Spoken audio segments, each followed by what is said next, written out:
എന്നെ കാണുന്ന എല്ലാവർക്കും യേശുക്രിസ്തുവിന്റെ നാമത്തിൽ എന്റെ വന്ദനം അറിയിക്കുന്നു.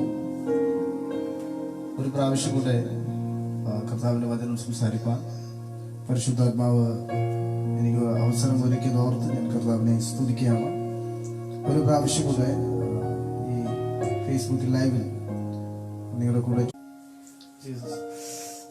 ഒരു പ്രാവശ്യം കൂടെ നിങ്ങളുടെ മുൻപിൽ ലൈവിൽ കടന്നു വന്ന ദൈവവചനം സംസാരിക്കാൻ പരിശുദ്ധാത്മാവ് ഒരുക്കിയ നല്ല അവസരങ്ങൾക്കായി ഞാൻ കർത്താവിനെ സ്തുതിക്കുന്നു.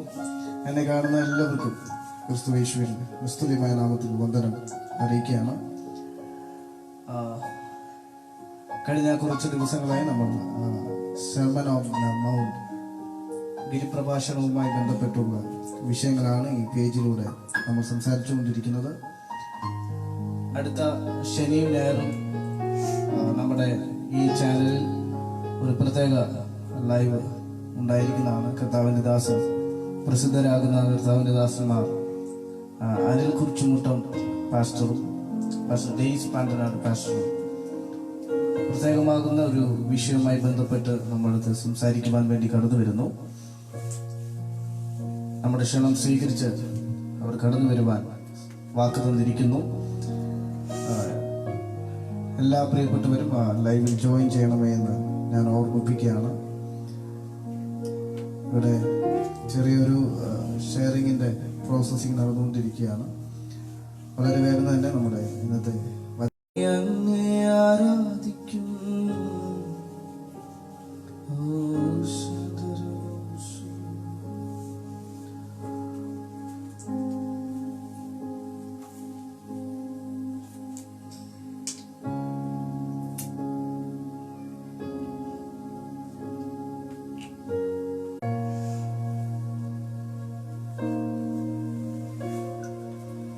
ലൈവിൽ ജോയിൻ ചെയ്തിരിക്കുന്ന എല്ലാ പ്രിയപ്പെട്ടവർക്കും യേശുവിൻ നാമത്തിൽ വന്ദനം അറിയിക്കുന്നു. സെർമൺ ഓൺ ദ മൗണ്ടിന്റെ മൂന്നാമത്തെ ഭാഗത്തിലേക്ക് നിങ്ങളെ ഏവരെയും ഞാൻ സ്വാഗതം ചെയ്യുകയാണ്. കഴിഞ്ഞ 2 പാർട്ടുകളിൽ നമ്മൾ ചിന്തിച്ചത് ദൈവരാജ്യവുമായി ബന്ധപ്പെട്ടുള്ള യേശുവിന്റെ പഠിപ്പിക്കലുകൾ, ഉപദേശങ്ങളാണ് ഗിരിപ്രഭാഷണം എന്ന് പറയുന്നത് ഞാൻ പറയുവാനിടയായി. അതിനുശേഷം നമ്മൾ ചിന്തിച്ചത് ശിഷ്യത്വം എന്ന് പറയുന്ന വിഷയം നമ്മൾ ചിന്തിച്ചു. കവിയുന്ന നീതി, പരീക്ഷന്മാരുടെയും ശാസ്ത്രിമാരുടെയും നീതിയെക്കുറിച്ച് നമ്മൾ ഒന്ന് ലഘൂകരിച്ച് ചിന്തിച്ചു. ഇപ്പോൾ നമ്മൾ എത്തി നിൽക്കുന്നത് ബി ആറ്റിറ്റ്യൂഡ് എന്ന് പറയുന്ന ഭാഗത്തിലാണ്. മത്തായി സുവിശേഷം 5-ാമത്തെ അധ്യായവുമായി ബന്ധപ്പെട്ടാണ് നമ്മൾ ഈ ദിവസങ്ങളിൽ ചിന്തിച്ചുകൊണ്ടിരിക്കുന്നത്. വേഗം അധികം സമയം എടുക്കാതെ വണ്ണം വേഗം തന്നെ ആ വിഷയവുമായി ബന്ധപ്പെട്ട് ചില കാര്യങ്ങൾ പറഞ്ഞ് ഓർമ്മിപ്പിച്ച് പ്രാർത്ഥിപ്പാൻ ഞാൻ ആഗ്രഹിക്കുന്നു. ആത്മാവിൽ ദരിദ്രരായവർ ഭാഗ്യവാന്മാർ, സ്വർഗരാജ്യം അവർക്കുള്ളത്. ദുഃഖിക്കുന്നവർ ഭാഗ്യവാന്മാർ, അവർക്ക് ആശ്വാസം ലഭിക്കും എന്നീ 2 കാര്യങ്ങൾ കഴിഞ്ഞ ഭാഗത്തിൽ ഞാൻ പറഞ്ഞിരുന്നു. ഇന്ന് ബാക്കിയുള്ള കാര്യങ്ങൾ ചിന്തിക്കുവാൻ ആഗ്രഹിക്കുന്നു. എങ്കിലും ആത്മാവിൽ ദരിദ്രരായവർ ഭാഗ്യവാന്മാർ എന്ന് പറയുന്ന ആ ഭാഗത്തിൽ നിന്നും 1-2 കാര്യങ്ങളുടെ ഓർമ്മിപ്പിച്ച് വിഷയത്തിലേക്ക് കടന്നു വരുവാൻ ഞാൻ ആഗ്രഹിക്കുന്നു. ആത്മാവിൽ ദരിദ്രരായവർ ഭാഗ്യവാന്മാർ, ദുഃഖിക്കുന്നവർ ഭാഗ്യവാന്മാർ. യേശുക്രിസ്തു തന്റെ ശിഷ്യന്മാരോടാണ് ഈ വചനങ്ങൾ പറഞ്ഞുകൊണ്ടിരിക്കുന്നത് എന്ന് കഴിഞ്ഞ പ്രാവശ്യം നമ്മൾ ചിന്തിക്കുവാനിടയായി. 2 ഓഡിയൻസ് ആണ് യേശുവിന് മുൻപിലുള്ളത്. 1 ശിഷ്യന്മാരും 2 പുരുഷാരും. ഈ 2 ഓഡിയൻസിനോടും യേശു കർത്താവ് സംസാരിക്കുന്നുണ്ട്. എങ്കിലും വളരെ പ്രാധാന്യത നൽകിക്കൊണ്ട് ഈ വിഷയങ്ങൾ മനസ്സിലാക്കണമെന്ന് യേശു ആഗ്രഹിക്കുന്നത് തന്റെ ശിഷ്യഗണങ്ങളാണ്. കാരണം അവരാണ് ദൈവരാജ്യത്തിന്റെ അവകാശികൾ. അങ്ങനെയാണെങ്കിൽ നാം ഓരോരുത്തരും യേശുക്രിസ്തുവിന്റെ അവകാശികളാണ്, യേശുക്രിസ്തുവിന്റെ അനുയായികളാണ്, യേശുക്രിസ്തുവിന്റെ ശിഷ്യന്മാരാണ്. നാം ഓരോരുത്തരും ദൈവരാജ്യത്തിന്റെ അവകാശികളാണ്. അങ്ങനെയാണെങ്കിൽ ഇത് നമ്മോട് കൂടെയാണ് യേശു കർത്താവ് സംസാരിച്ചു കൊണ്ടിരിക്കുന്നത്. ഇന്ന് ഈ ദിവസങ്ങളിൽ ഈ ശബ്ദം കേട്ടുകൊണ്ടിരിക്കുന്ന മാന്യ ശ്രോതാക്കളോട് ഞാൻ പറയട്ടെ, നിങ്ങളോടും കൂടിയാണ് യേശു ഈ ദിവസങ്ങളിൽ പരിശുദ്ധാത്മാവ് നിങ്ങളോട് സംസാരിച്ചു കൊണ്ടിരിക്കുന്നത്. യേശു കർത്താവ് പറഞ്ഞു തുടങ്ങുന്നത് ഗിരിപ്രഭാഷണത്തിന്റെ ആരംഭം ബി ആറ്റിറ്റ്യൂഡ്സ് എന്ന് പറയുന്ന മേഖലയെ യേശു കർത്താവ് തൊടുകയാണ്. ആത്മാവിൽ ദരിദ്രരായവർ ഭാഗ്യവാന്മാർ, ദുഃഖിക്കുന്നവർ ഭാഗ്യവാന്മാർ, സൗമ്യതയുള്ളവർ ഭാഗ്യവാന്മാർ, നീതിക്ക് വിശന്ന് ദാഹിക്കുന്നവർ ഭാഗ്യവാന്മാർ, കരുണയുള്ളവർ ഭാഗ്യവാന്മാർ, ഹൃദയ ശുദ്ധിയുള്ളവർ ഭാഗ്യവാന്മാർ, നീതി നിമിത്തം ഉപദ്രവിക്കപ്പെടുന്നവർ ഭാഗ്യവാന്മാർ, സമാധാനം ഉണ്ടാക്കുന്നവർ ഭാഗ്യവാന്മാർ എന്നിങ്ങനെ ഏകദേശം 7-8 ഈ ദൈവരാജ്യത്തിലെ അനുഭവങ്ങളെ കുറിച്ച് യേശു കർത്താവ് പറയുകയാണ്. ഞാൻ കഴിഞ്ഞ പ്രാവശ്യം പറഞ്ഞു, ഇത് എന്റെ പഠനമുറിയിൽ പരിശുദ്ധാത്മാവ് എനിക്ക് നൽകിയ ദൈവിക ജ്ഞാനമനുസരിച്ച് ഒരാളിൽ ശിഷ്യത്വം സ്വീകരിക്കുന്ന ദൈവരാജ്യം അനുഭവം ആഗ്രഹിക്കുന്ന ഒരു വ്യക്തി കടന്നു പോകുന്ന മേഖലകളാണ് ഇത് എന്ന് ഈ ബി ആറ്റിറ്റ്യൂഡ്സ് എന്ന ഈ ഭാഗം എന്ന് എന്റെ പഠനമുറിയിൽ പരിശുദ്ധാത്മാവ് എനിക്ക് വെളിപ്പെടുത്തി തന്നു. അതുകൊണ്ട് തന്നെ ഈ ചിന്തകൾ നാം ഓരോരുത്തരും അംഗീകരിക്കേണ്ട, അല്ലെങ്കിൽ ഈ ചിന്തകൾ ഓരോരുത്തരും കേൾക്കേണ്ട ദൂതാണ്. ഈ ബിയാറ്റിറ്റ്യൂഡ്സ് എന്ന് പറയുന്ന ഗിരിപ്രഭാഷണത്തിന്റെ പരമപ്രധാനമാകുന്ന ഭാഗങ്ങൾ വായിക്കുമ്പോൾ, അത് മനസ്സിലാക്കുമ്പോൾ, ആ കാര്യങ്ങൾ നമ്മുടെ ജീവിതത്തിൽ നാം സാഫല്യമാക്കിയിട്ടുണ്ടോ? നമ്മുടെ ജീവിതവുമായി ബന്ധപ്പെട്ട് ഈ ക്വാളിറ്റികൾ, ഈ ബേസിക്സ്, ഈ അടിസ്ഥാനത്തിലാണോ നമ്മുടെ ക്രിസ്ത്യൻ ജീവിതം നാം നയിക്കുന്നത് എന്ന് നാം നമ്മെ തന്നെ ഒന്ന് ശോധന ചെയ്യേണ്ടത് ആവശ്യമാണ്. അപ്പോൾ തന്നെ ശ്രദ്ധിക്കുക, ശ്രമിച്ച് നടപ്പിലാക്കാൻ ശ്രമിക്കുന്ന ഈ സ്വഭാവങ്ങൾ, ദൈവരാജ്യത്തിലെ ഈ സ്വഭാവങ്ങൾ ശ്രമകരമായി നമ്മുടെ ജീവിതത്തിൽ നയിക്കാൻ സാധിക്കുകയില്ല. കഴിഞ്ഞ ദിവസങ്ങൾ എന്റെ മുൻപിൽ കടന്നു വരുന്ന ദൈവദാസന്മാരോട് ഞാൻ ചോദിക്കുന്ന ഒരു ചോദ്യം, വിശുദ്ധിയെ കുറിച്ച് എല്ലാവരും പ്രസംഗിക്കുന്നുണ്ട്, വിശുദ്ധീകരിക്കണം. അത് ഈ പരിശുദ്ധാത്മാവിന്റെ ആഗ്രഹമോ നമ്മളുടെ ശുദ്ധീകരണം തന്നെ. ദൈവത്തിന്റെ ആഗ്രഹം നമ്മളുടെ ശുദ്ധീകരണമാണ്. അപ്പോൾ തന്നെ എല്ലാവരും വിശുദ്ധിയെ കുറിച്ച് വാദോരോടെ സംസാരിക്കുന്നു, വിശുദ്ധീകരിക്കപ്പെടണം, വിശുദ്ധി.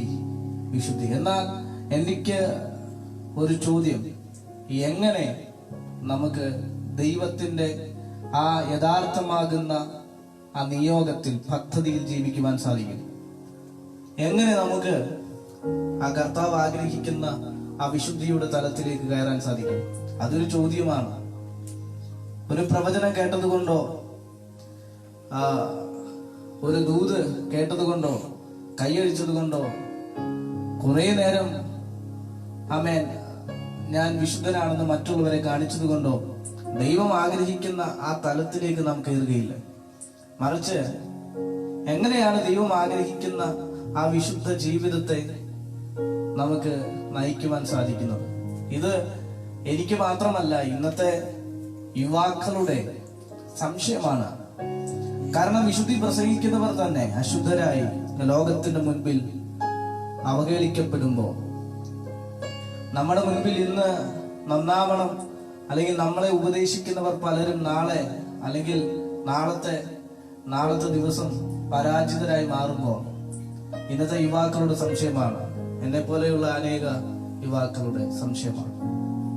കാരണം ശ്രമിച്ച് വെള്ള ഷർട്ടിട്ട്, കറുത്ത പാൻറിട്ട്, മീശ പഠിച്ച് മറ്റുള്ളവരുടെ മുമ്പിൽ വിശുദ്ധനായി നടിച്ച് പരാജയപ്പെട്ട ഒരു വ്യക്തിയാണ് നിങ്ങളോട് ഇത് സംസാരിക്കുന്നത്. അഭിനയിക്കാൻ സാധിക്കും. അഭിനയിക്കുന്നവരെ വിശുദ്ധ ബൈബിൾ യേശുക്രിസ്തു പറഞ്ഞിരിക്കുന്നത് കപടഭക്തിക്കാർ എന്നാണ്. കപടഭക്തിക്കാർ,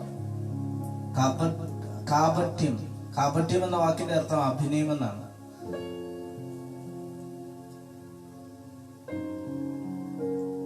അഭിനയിക്കുവാൻ സാധിക്കും, വിശുദ്ധൻ എന്ന് അഭിനയിക്കുവാൻ സാധിക്കും. പക്ഷെ ആ യഥാർത്ഥ റിയാലിറ്റി ഹോളി ലൈഫിന്റെ ആ റിയാലിറ്റിയിലേക്ക് എങ്ങനെ ഇറങ്ങാൻ സാധിക്കും എന്നത് ചോദ്യമാണ്. നിങ്ങൾക്ക് ആ ചോദ്യം നിങ്ങളുടെ മനസ്സിലുണ്ടോ? എങ്കിൽ പരിശുദ്ധാത്മാവ് എന്നെ ഈ ദിവസങ്ങളിൽ പഠിപ്പിച്ചുകൊണ്ടിരിക്കുന്ന ഒരു ഉത്തരം ഞാൻ തരാം. പരിശുദ്ധാത്മാവിനാൽ പഠിച്ചൊരു കാര്യമാണ്. ഈ ദിവസങ്ങളിലെ ഈ പഠനങ്ങൾ എല്ലാ ദിവസവും എനിക്ക് ചെയ്യുവാൻ സമയം കിട്ടുന്നില്ല. എങ്കിലും എല്ലാ ദിവസവും ചെയ്യണമെന്ന് എനിക്ക് ആഗ്രഹമുണ്ട് ഈ ലൈവുകൾ. പക്ഷെ അതിന് സാഹചര്യം ഉണ്ടാകുന്നില്ല. പക്ഷെ ഞാൻ ഈ ദിവസങ്ങളിൽ സർമൺ ഓൺ ദ മൗണ്ട് എന്ന വിഷയങ്ങൾ ഈ പഠിച്ചുകൊണ്ടിരിക്കുമ്പോൾ തന്നെ പരിശുദ്ധാത്മാവ് എന്നെ പഠിപ്പിച്ച ഒരു കാര്യം, തികഞ്ഞ ദൈവിക ആശ്രയം, തികഞ്ഞ ദൈവിക വിശ്വാസം നമ്മളെ അവന്റെ പദ്ധതിയിലേക്ക്, അവൻ ആഗ്രഹിക്കുന്ന ആ നിയോഗത്തിലേക്ക് നമ്മളെ അടുപ്പിക്കും. ദൈവിക ആശ്രയം എന്താണ്? ട്രസ്റ്റ്. ദൈവത്തെ ആശ്രയിക്കുക എന്ന് പറഞ്ഞാൽ, ഞാൻ എന്റെ വിഷയത്തിലേക്ക് വരാം. തുടക്കത്തിൽ ഇതൊന്ന് പറഞ്ഞ് ക്ലാരിഫൈ തന്നിട്ട് ഞാൻ എന്റെ വിഷയത്തിലേക്ക് വരാം. എങ്ങനെ നമുക്ക് വിശുദ്ധിയോടെ ജീവിക്കുവാൻ സാധിക്കും? ഒന്നാമത് ഉത്തരം, ദൈവത്തിൽ ആശ്രയിച്ചാൽ നമുക്ക് ആ ഹോളി ലൈഫിലേക്ക് തിരിയുവാൻ സാധിക്കും. സ്വന്തം പ്രവൃത്തി കൊണ്ടോ, സ്വന്തം ഇച്ഛകൾ കൊണ്ടോ, സ്വന്തം കഴിവ് കൊണ്ടോ ദൈവത്തെ പ്രസാദിപ്പിക്കാനോ ദൈവത്തിന്റെ മുൻപിൽ നീതിയോടെ ജീവിക്കാൻ സാധിക്കുകയില്ല. നോ. പ്രവൃത്തികൾ കൊണ്ട് ജീവിച്ച് പരാജയപ്പെട്ട ഒരു തലമുറകളെ നമുക്ക് കാണുവാൻ സാധിക്കും. പ്രവൃത്തിയാണ്. എന്തുകൊണ്ട് നമ്മുടെ സ്വന്തം കഴിവ് കൊണ്ട് നമുക്ക് വിശുദ്ധിയിലേക്ക് നയിക്കുവാൻ ഏറെക്കുറെ സാധിക്കും. അത് ഒരു വശത്ത് സാധിക്കും. എങ്ങനെ സാധിക്കും? പ്രവൃത്തി കൊണ്ട് നമുക്ക് ഒരു നല്ല ജീവിതം നയിക്കുവാൻ സാധിക്കും. മറ്റുള്ളവരെ കൊണ്ട് പറയിപ്പിക്കാതെ, മറ്റുള്ളവരെ കൊണ്ട് തിന്മ പറയിപ്പിക്കാതെ നന്മയോട് ജീവിക്കുവാൻ നമുക്ക് സ്വന്തമായി സാധിക്കും. എങ്ങനെ?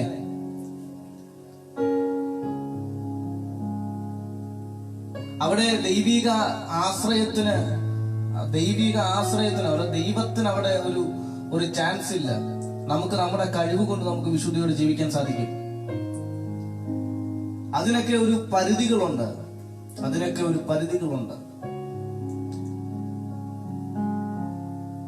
നുണ പറയാതിരുന്നാൽ, മറ്റ് മോഹത്തിലേക്ക് ഏർപ്പെടാതിരുന്നാൽ, മറ്റ് പ്രശ്നങ്ങളിലേക്ക് ഏർപ്പെടാതിരുന്നാൽ, മറ്റ് എപ്പോഴും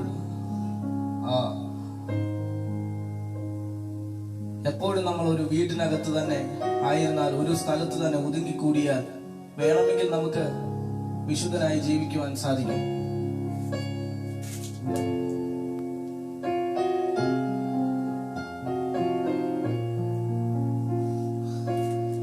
പക്ഷേ ഓർക്കണം, അതിനെല്ലാം ഒരു പരിധിയുണ്ട്.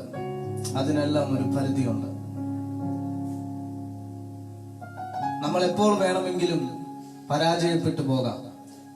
പക്ഷെ നമ്മുടെ കഴിവുകൾ കൊണ്ടോ, നമ്മുടെ ശ്രേഷ്ഠത കൊണ്ടോ, നമ്മളുടെ കഴിവുകൾ കൊണ്ട് നമ്മൾ ജീവിക്കുവാൻ തയ്യാറാവാതെ നമ്മുടെ ജീവിതത്തിന്റെ സ്റ്റിയറിംഗ് യേശുവിന്റെ കയ്യിലേക്ക് കൊടുക്കുക.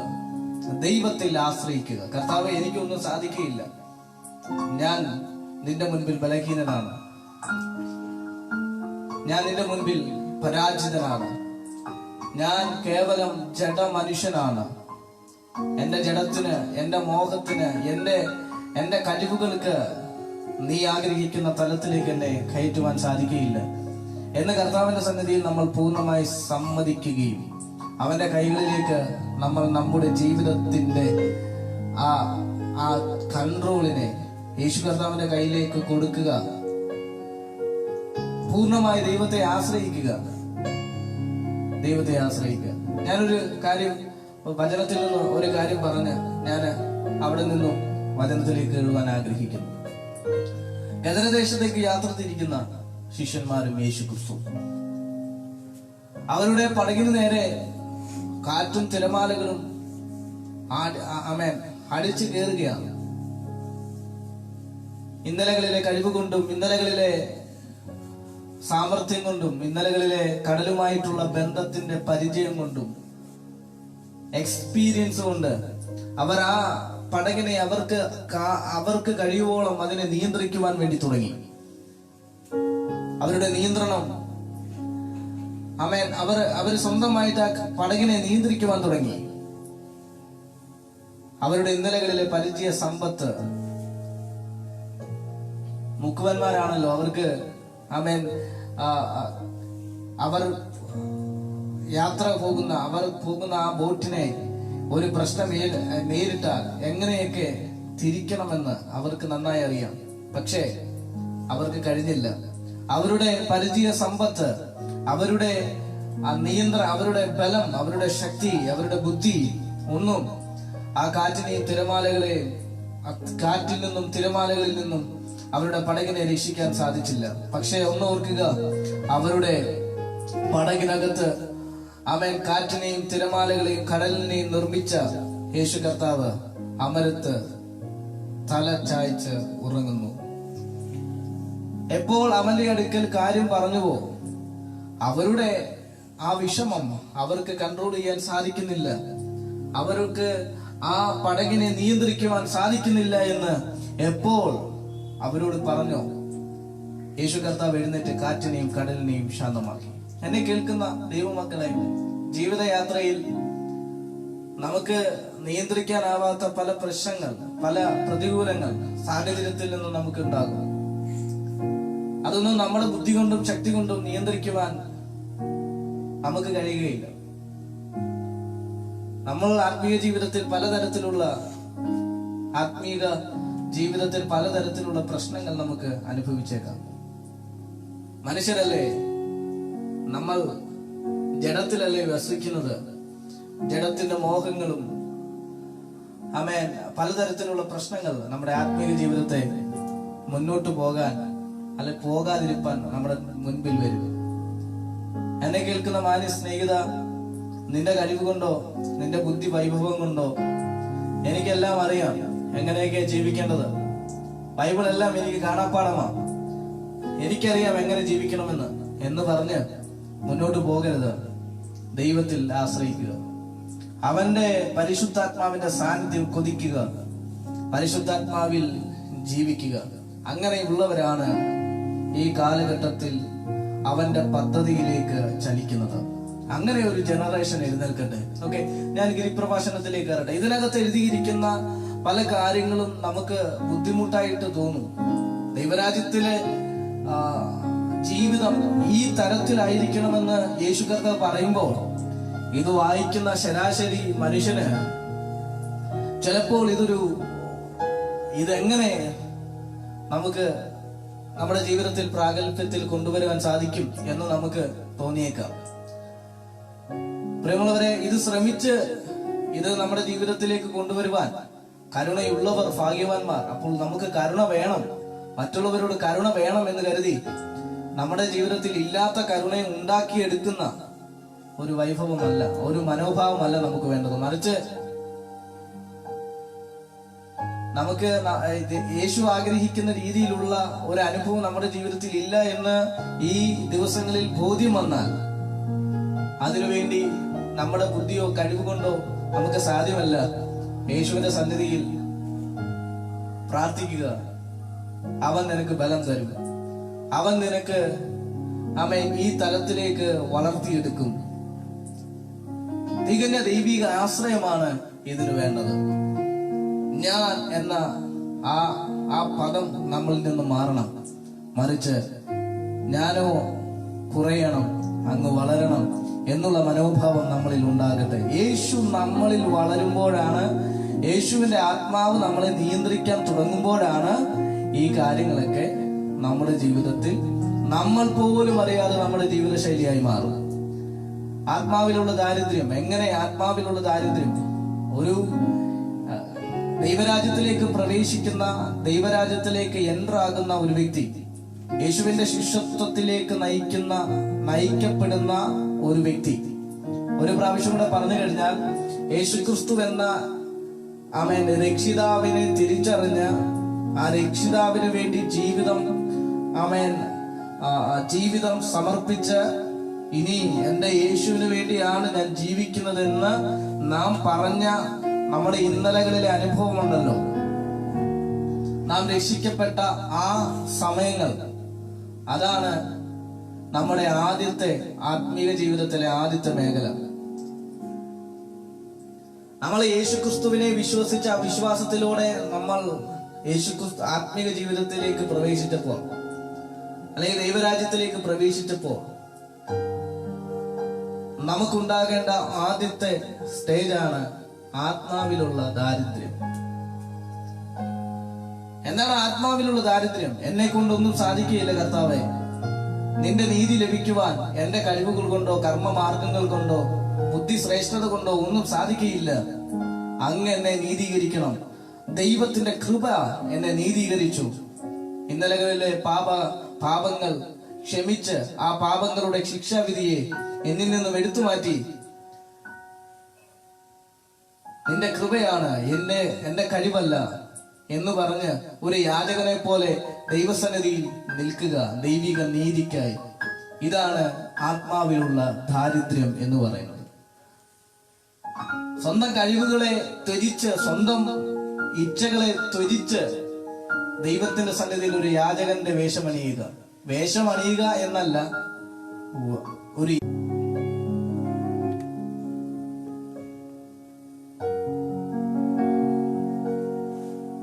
ഒരു യാചകനായി യേശു കർത്താവിന്റെ മുൻപിൽ അല്ലെങ്കിൽ ദൈവത്തിന്റെ മുമ്പിൽ എനിക്കൊന്നും സാധിക്കുകയില്ല എന്ന് ആമേൻ സ്വയമായി വിചാരിച്ച് അവന്റെ നീതിക്കായി യാചിക്കുക.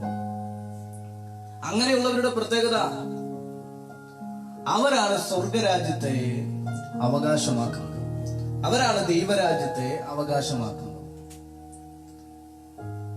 യേശു കർത്താവിന്റെ രക്ഷിക്കപ്പെടുമ്പോൾ, കഴിഞ്ഞ ദിവസങ്ങൾ റോമാലേഖനം 8-ാമത്തെ അധ്യായം ഞാനിങ്ങനെ വായിക്കുന്നു. ഇപ്പോൾ ക്രിസ്തു യേശുവിലുള്ളവർക്ക് യാതൊരു ശിക്ഷാവിധിയും ഇല്ല. ഇപ്പോൾ ക്രിസ്തു യേശുവിലുള്ളവർക്ക് യാതൊരു ശിക്ഷാവിധിയും ഇല്ല. യേശുക്രിസ്തുവിന്റെ സുവിശേഷത്തെ വിശ്വസിക്കുമ്പോൾ അവന്റെ ആ യേശുക്രിസ്തുവിലുള്ള ആ വിശ്വാസം നമ്മളെ നീതീകരിക്കും. മാർട്ടിൻ ലൂതർ എന്ന് പറയുന്ന ആ ദേവദാസൻ പ്രൊട്ടസ്റ്റന്റ് സഭകൾക്ക്, ആ പ്രൊട്ടസ്റ്റന്റിന്റെ ആ നവോത്ഥാനത്തിന് കാരണമായ ശ്രീ മാർട്ടിൻ ലൂതർ, അദ്ദേഹത്തിന്റെ ഹൃദയത്തിനോട് പരിശുദ്ധാത്മാവ് ഇടപെട്ട വചനമാണ് വിശ്വാസത്താലുള്ള നീതീകരണം. കർമ്മമാർഗങ്ങൾ കൊണ്ടല്ല അവൻ നീതീകരിക്കപ്പെടുന്നത്. ഇനി നീതീകരിക്കപ്പെടുവാൻ യാഗങ്ങളോ അർപ്പണങ്ങളോ ഒന്നും ചെയ്യേണ്ട, മറിച്ച് യേശുവിൽ വിശ്വസിക്കുക. 2020 വർഷങ്ങൾക്ക് മുമ്പ് കാൽവറിയിൽ നമുക്ക് നൽകിയ ആ മഹാ ത്യാഗത്തിൽ നിന്നും നമുക്ക് ലഭിച്ച പാപമോചനം, അവന്റെ വിശ്വാസത്തിലൂടെ അവന്റെ നീതി നമുക്ക് ലഭിക്കുന്നു.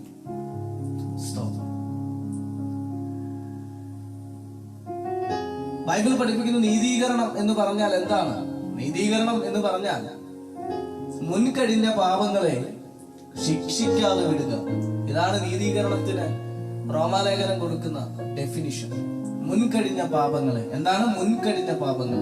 നാം യേശുവിനെ എപ്പോൾ രക്ഷിതാവായി സ്വീകരിക്കുന്നോ അതിനുശേഷമുള്ള അതുവരെയുള്ള പാപങ്ങൾക്ക് ശിക്ഷ നൽകാതെ ഫ്രീ ആയി സ്വതന്ത്രമായി വിടുക.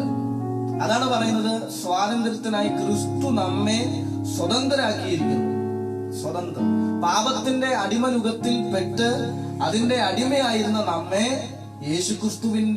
യേശുക്രിസ്തുവിലൂടെയുള്ള വിശ്വാസത്താൽ നമ്മെ സ്വതന്ത്രമാക്കിയിരിക്കുന്നു, സ്വതന്ത്രമാകപ്പെട്ടിരിക്കുന്നു. നാം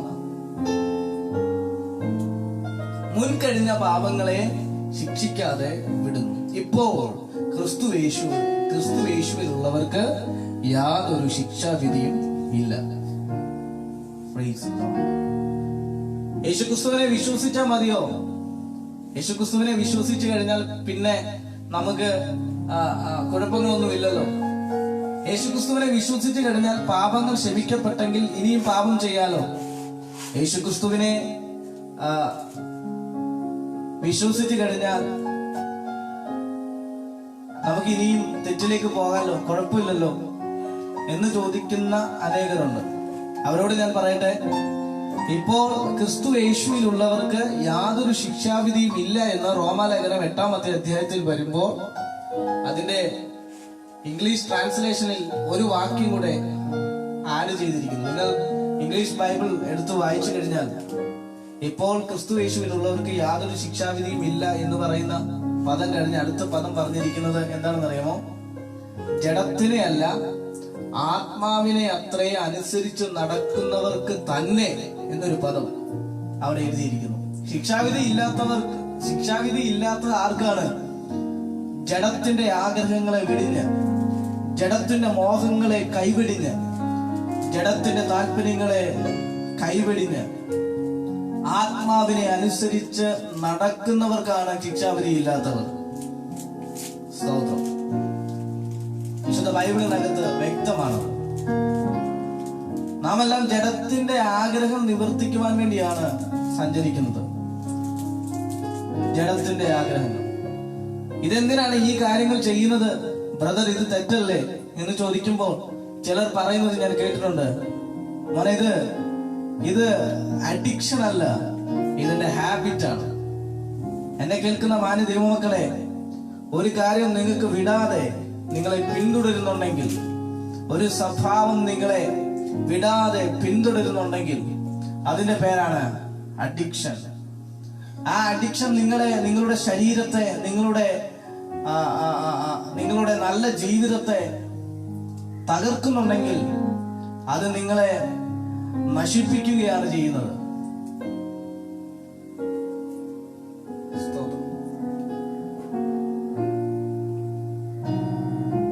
ജഡത്തിന്റെ ഇഷ്ടമാണ് അതെങ്കിൽ, നിങ്ങൾക്ക് അത് വിടാതെ പിന്തുടരുന്നുണ്ടെങ്കിൽ അതിന്റെ അർത്ഥം നിങ്ങളുടെ ജഡത്തിന്റെ മോഹം നിങ്ങൾ നടത്തുന്നു എന്നാണ് അതിന്റെ അർത്ഥം.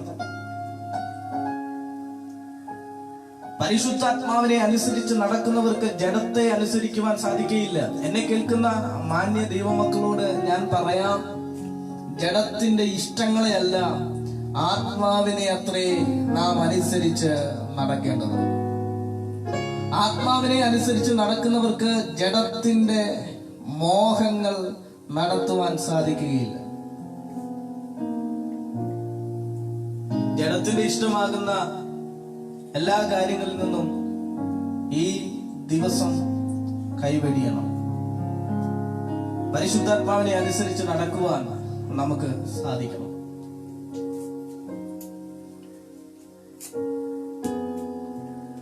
ജീസസ്. ഇന്ന് യുവതലമുറകളെല്ലാം അഡിക്ഷനകത്ത് പെട്ടിരിക്കുകയാണ്. ഞാൻ എന്റെ പേജിനകത്ത് how to break chain of addiction എന്ന് പറയുന്ന ഒരു മെസ്സേജ് ചെയ്തിരുന്നു. സ്മോക്കിങ്ങിനും ഡ്രിങ്കിങ്ങിനും ഒക്കെ അഡിക്ഷൻ ആയിരിക്കുന്ന ഒരു തലമുറ നമുക്കുണ്ട്, ഒരു യുവജനങ്ങൾ നമുക്കുണ്ട്. ബൈബിളിൽ ഇതൊന്നും പറഞ്ഞിട്ടില്ലല്ലോ. സിഗരറ്റ് വലിക്കരുതെന്ന് ബൈബിളിൽ പറഞ്ഞിട്ടില്ലല്ലോ. മദ്യപിക്കരുതെന്ന് ബൈബിളിൽ പറഞ്ഞിട്ടില്ലല്ലോ.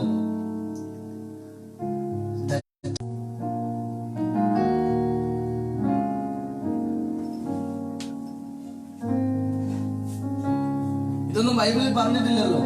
പിന്നെ എങ്ങനാ ഇത് നമ്മൾ അനുസരിക്കുന്നത്? എന്തിനാ? ഇതൊന്നും തെറ്റല്ലല്ലോ എന്ന് ചോദിക്കുന്ന ഒത്തിരി പേരെ ഞാൻ കേട്ടിട്ടുണ്ട്.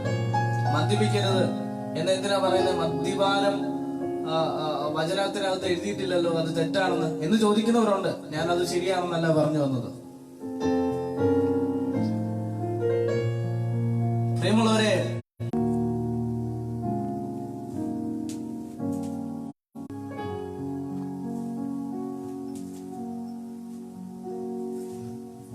ചെറിയൊരു ടെക്നിക്കൽ ഇഷ്യൂ കൂടെ ഉണ്ടായിരുന്നു. പ്രിയമുള്ളവരെ, പരിശുദ്ധാത്മാവിന്റെ ഇച്ഛകൾ അനുസരിച്ച്, ജഡത്തിന്റെ മോഹങ്ങൾ അനുസരിച്ച്, ജഡത്തിന്റെ ഇഷ്ടങ്ങൾക്കനുസരിച്ച്, ജഡത്തിന്റെ വികാരങ്ങളെ ജഡത്തിന്റെ വികാരങ്ങളെ തൃപ്തിപ്പെടുത്തുവാൻ നമ്മൾ കാണിക്കുന്ന എന്തും, നമ്മൾ ചെയ്തു കൂട്ടുന്ന എന്തും അഡിക്ഷന്റെ ഭാഗമാണ്. ആത്മാവിനെ അനുസരിച്ച് നടപ്പീൻ ബൈബിൾ പഠിപ്പിക്കുന്നു. ഈ ദിവസങ്ങളിൽ ആ തലത്തിലേക്ക് നമുക്ക് കിടക്കാം. നമ്മുടെ ജീവിതം പരിശുദ്ധാത്മാവിൻ്റെതാകട്ടെ. ആത്മാവിലുള്ള ദാരിദ്ര്യം ദൈവരാജ്യത്തെ അവകാശമാക്കുവാൻ സാധിക്കും. അതിനുശേഷം നമ്മൾ പറഞ്ഞു, ദുഃഖിക്കുന്നവർ ഭാഗ്യവാന്മാർ, അവർക്ക് ആശ്വാസം ലഭിക്കും. ദുഃഖിക്കുന്നവർ ഭാഗ്യവാന്മാർ. ഇന്നലകളിലെ ജീവിതത്തെ ഓർത്ത്, ഇന്നലകളിലെ അനുഭവങ്ങളെ ഓർത്ത്, ഇന്നലകളിലെ ദൈവിക കരുതലുകളെ ഓർത്ത്, ദൈവത്തിന്റെ കരുതൽ അനുഭവിക്കാൻ തടസ്സമായി ഇത്രയും നാളും നമ്മുടെ മുൻപിൽ ഇരുന്ന നമ്മുടെ ബലഹീനതകളെ ഓർത്ത്, നശിച്ചു പോകുന്ന തലമുറകളെ ഓർത്ത് ആത്മഭാരത്തോടെയുള്ള ദുഃഖങ്ങൾ ഈ ദിവസങ്ങളിൽ നമ്മുടെ ഹൃദയത്തിൽ ഉണ്ടാകട്ടെ. ദുഃഖിക്കുന്നവർ ഭാഗ്യവാന്മാർ. അതിനുശേഷം ഉണ്ടാകുന്നത് സൗമ്യതയുള്ളവർ ഭാഗ്യവാന്മാർ. ഈ ദുഃഖം എന്ന് പറയുന്നത് അത് ആത്മഭാരം എന്നാണ് സ്കോളേഴ്സ് അതിന് കൊടുത്തിരിക്കുന്ന അർത്ഥം. ആത്മഭാരം. ദൈവരാജ്യത്തിലേക്ക് വന്നാൽ നമുക്ക് ലഭിച്ച ഈ സൗജന്യമായ നീതി, സൗജന്യമായ രക്ഷ ലഭിക്കാതെ നഷ്ടപ്പെട്ടു പോകുന്ന ജനതയോട്, മാനവകുലത്തെ ഓർത്ത് അവർക്ക് വേണ്ടിയുള്ള ഒരു ഭാരം, ആത്മഭാരം. ഞാൻ ഈ കഴിഞ്ഞ ദിവസം ഒരു വ്യക്തിയുടെ പ്രാർത്ഥന ശ്രദ്ധിച്ചു. അദ്ദേഹം തിരുവനന്തപുരം മുതൽ കാസർഗോഡ് വരെയുള്ള ആളുകൾക്ക് വേണ്ടി പ്രാർത്ഥിക്കുകയാണ്. എല്ലാവർക്കും വേണ്ടി പ്രാർത്ഥിക്കുന്നു. ആർക്കും അറിയത്തില്ല അദ്ദേഹത്തെ. പക്ഷേ പ്രാർത്ഥനാ മുറിയിൽ അദ്ദേഹം മറ്റുള്ളവർക്ക് വേണ്ടി പ്രാർത്ഥിക്കുന്നു. ആത്മഭാരം. പക്ഷെ നമ്മുടെ പ്രാർത്ഥന,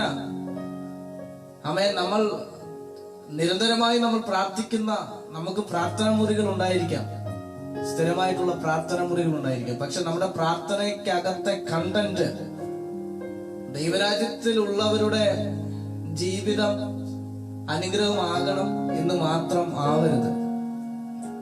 കർത്താവിന്റെ ദാസന്മാരെ ഓർത്ത് പ്രാർത്ഥിക്കുന്നത് നല്ലതാണ്. സഭകളെ ഓർത്ത് പ്രാർത്ഥിക്കുന്നത് നല്ലതാണ്. നമ്മുടെ മിനിസ്ട്രി ഓർത്ത് പ്രാർത്ഥിക്കുന്നത് നല്ലതാണ്. എല്ലാത്തിനും മറുപടി ഉണ്ട്. സകലത്തിന്റെയും മറുപടി പ്രാർത്ഥന മുറിയിലുണ്ട്. പക്ഷെ നശിച്ചു പോകുന്ന തലമുറകളെ ഓർത്ത്, നശിച്ചു പോകുന്ന ജനത്തെ ഓർത്ത് പ്രാർത്ഥിക്കുവാനും നമ്മൾ ബാധ്യസ്ഥരാണ്. ഒരു ആത്മഭാരം നമ്മുടെ അകത്ത് കയറട്ടെ.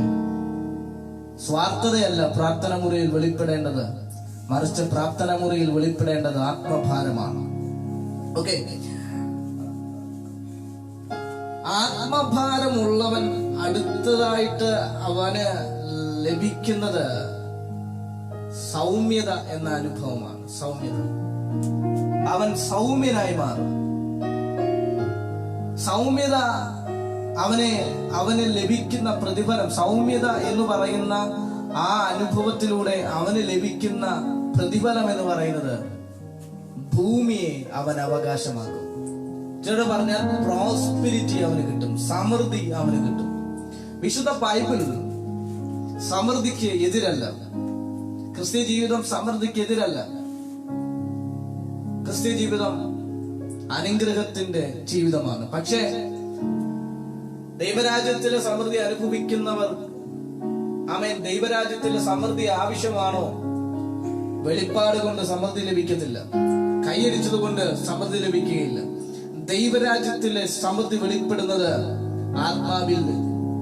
ആത്മാവിലുള്ള ദാരിദ്ര്യത്തിലൂടെ, ആത്മഭാരത്തിലൂടെ സൗമ്യതയിലേക്ക് എത്തുന്ന വ്യക്തിക്ക് മാത്രമേ ഭൂമിയെ കൈവശമാക്കുവാൻ സാധിക്കുകയുള്ളൂ, പ്രോസ്പെരിറ്റി ലഭിക്കുകയുള്ളൂ.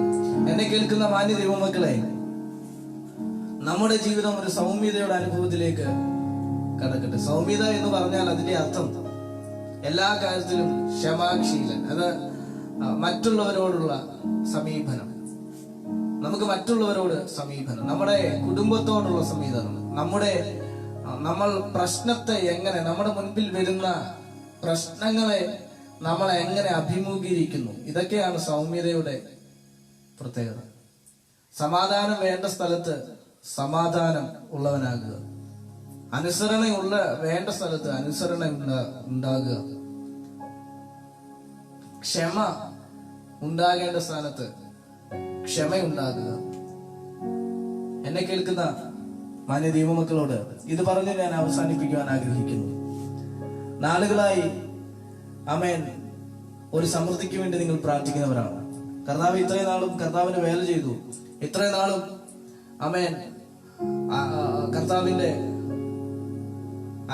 ദൈവിക ശുശ്രൂഷകളെ ഞങ്ങൾ ചെയ്തു. കർത്താവിന് വേണ്ടി എന്തൊക്കെ ചെലവഴിച്ചു. പക്ഷെ എന്തുകൊണ്ട് എന്റെ ജീവിതത്തിൽ ഒരു പ്രോസ്പെരിറ്റി ഉണ്ടാകുന്നില്ല? കിട്ടുന്ന പൈസ മൊത്തം കർത്താവിന് വേണ്ടി ചെലവഴിക്കുന്നു, പക്ഷേ ഒരു പ്രോസ്പെരിറ്റി എന്തുകൊണ്ട് ഞങ്ങൾക്ക് ലഭിക്കുന്നില്ല എന്ന് പ്രാർത്ഥിക്കുന്ന ആരെങ്കിലും ഉണ്ടോ?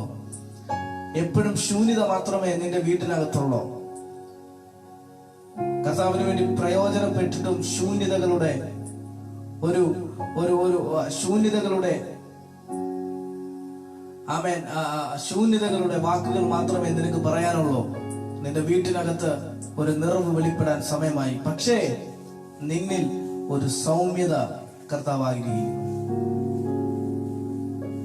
നമുക്ക് ഒരു നിമിഷം കണ്ണുകളടയ്ക്കാം, പ്രാർത്ഥിക്കാം. ഈ മെസ്സേജ് കേട്ടുകൊണ്ടിരിക്കുന്ന എല്ലാവരെയും പരിശുദ്ധാത്മാവ് ധാരാളമായി അനുഗ്രഹിക്കട്ടെ. അടുത്ത ദിവസങ്ങളിൽ ബാക്കിയുള്ള കാര്യങ്ങളുമായിട്ട്, ബാക്കിയുള്ള വിഷയങ്ങളുമായി നിങ്ങളുടെ മുമ്പിൽ ഞാൻ കടന്നു വരും. ഓർക്കുക, ആത്മാവിനെ അനുസരിച്ച് നടക്കുക. ദൈവിക ആശ്രയം, പരിശുദ്ധാത്മാവിനുള്ള ആ ഡെഡിക്കേഷൻ, സമർപ്പണം, ദൈവരാജ്യത്തെ ആസ്വാദകരമാക്കുവാൻ നമുക്ക് സാധിക്കും. കർത്താവ് നിങ്ങളെ ധാരാളമായി അനുഗ്രഹിക്കട്ടെ. ഈ സന്ദേശം നിങ്ങൾക്ക് ഒരു അനുഗ്രഹമായി എന്ന് ഞാൻ കരുതുന്നു. ഒരു നിമിഷം ഞാൻ നിങ്ങൾക്ക് വേണ്ടി പ്രാർത്ഥിക്കുവാൻ ആഗ്രഹിക്കുന്നു. സ്വർഗീയ പിതാവേ, ഞങ്ങൾ ഒരുമിച്ച് പ്രാർത്ഥിക്കുകയാണ്. ഈ ലൈവ് ശ്രവിക്കുവാൻ വേണ്ടി പോകുന്ന തന്റെ ജനത്തെ പരിശുദ്ധാത്മാവ് മാനിക്കണം, അനുഗ്രഹിക്കണം. സാധാരണമായ നിലകളിൽ പരിശുദ്ധാത്മാവ് അവരെ സഹായിക്കണം എന്ന് ഞങ്ങൾ ഒരുമിച്ച് പ്രാർത്ഥിക്കുന്നു. പ്രാർത്ഥന കേട്ട വൻ കൃപകൾ യേശുവിൻ നാമത്തിൽ തന്നെ ആമേൻ. ഇതുവരെ എന്നെ ശ്രമിച്ചുകൊണ്ടിരുന്ന എല്ലാവർക്കും എന്റെ സ്നേഹം നന്ദി അറിയിക്കുന്നു. കർത്താവ് ധാരാളമായി അനുഗ്രഹിക്കട്ടെ. God bless you. ആമേൻ.